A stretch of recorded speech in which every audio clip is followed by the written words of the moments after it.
that's what we got outside right now. You can't even see, well, nope, you can't even see the sidewalk back over here. We're forecasting 28 degrees, so a pretty decent bet that will break that record there up towards Duluth. Right, 15 is the forecast, with the record being 16 degrees. Dallas, front is moving. There's the satellite dishes all covered in snow. 70s giving way to, well, by tomorrow morning, 38 degrees. That is what we call a difference. Yeah, big difference. So make sure you go ahead and break the jacket out.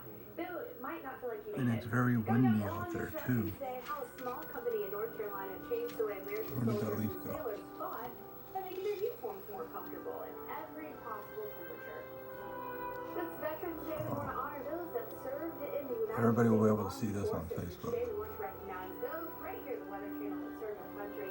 Lisa Watkins produces Weekend Recharge, which she's also a Gulf War veteran.